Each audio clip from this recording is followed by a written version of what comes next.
Ada dua jenis harga di dunia ini. Satu yang namanya price taker, dua yang namanya price maker. Ada pengambil harga dan ikut pada harga yang telah diatur, dan ada pembuat harga. Pertanyaannya sekarang, harga minyak di dunia ini, di mana Indonesia adalah juga negara produsen dari minyak tersebut. Harga koper, tembaga, harga batu bara, di mana Indonesia adalah penghasil komoditas tersebut. Nilainya triliunan, bahkan ratusan triliunan per tahunnya nilai transaksinya. Lalu, apakah kita yang menentukan harga atau pasar? Siapa sih sebenarnya pasar itu? Siapakah price maker itu? Siapakah penentu harga itu? Jadi sendiri berdasarkan demand dan supply, atau ada yang mengatur dengan mengatasnamakan pasar dalam tanda petik? Adakah sebuah lembaga yang bermain? Adakah sebuah korporasi yang mengendalikan? Atau adakah sebuah negara sebenarnya yang mengaturnya? Siapa mereka? Bagaimana mengaturnya? Kenapa kita bangsa Indonesia bisa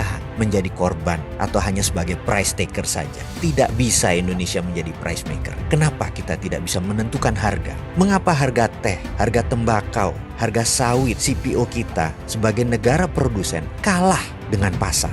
Atau karena bursanya di Bremen, di negara lain, atau bursanya untuk CPO ada di Malaysia. Walaupun Indonesia penghasil CPO terbesar di dunia, kita menjadi tidak berdaulat karena bursanya bukan di Indonesia. Apa karena itu? Mengapa ke depan kita tidak menjadi price maker saja? Untuk menjadi negara berdaulat, harus ada yang Indonesia dominasi. Dengan adanya yang Indonesia dominasi, maka kita punya efek penggentar atau deterrent effect. Kita lihat peta dominasi dunia. Entertainment didominasi Hollywood, Amerika. Trading, perdagangan dan logistik lebih dari 60% didominasi oleh Cina. Militer didominasi oleh Amerika. Anggaran militer itu 1.000 billion, atau kalau seluruh dunia anggaran militernya dijumlahkan, termasuk Cina, Indonesia dan lain sebagainya, nggak ada apa-apanya dengan anggaran militer Amerika per tahunnya. Bisa bayangkan, jadi Amerika mendominasi militer. Teknologi informasi masih didominasi Amerika. Kosmetik kecantikan didominasi oleh Korea Selatan. Keuangan masih didominasi oleh Wall Street, Amerika. Minyak, BBM, fisiknya mungkin di Timur Tengah,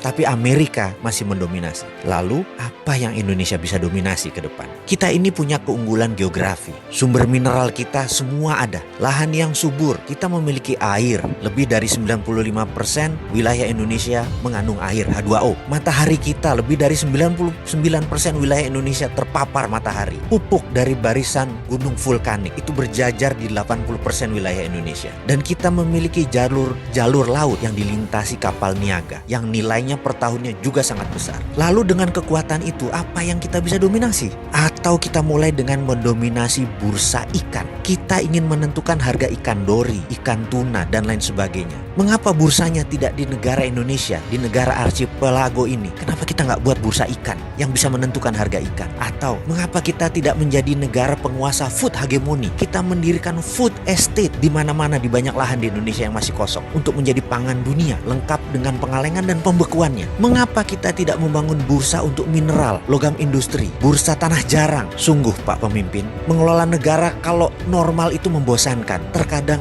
kita perlu sedikit gila untuk membangun bangsa ini. Itu baru namanya revolusi.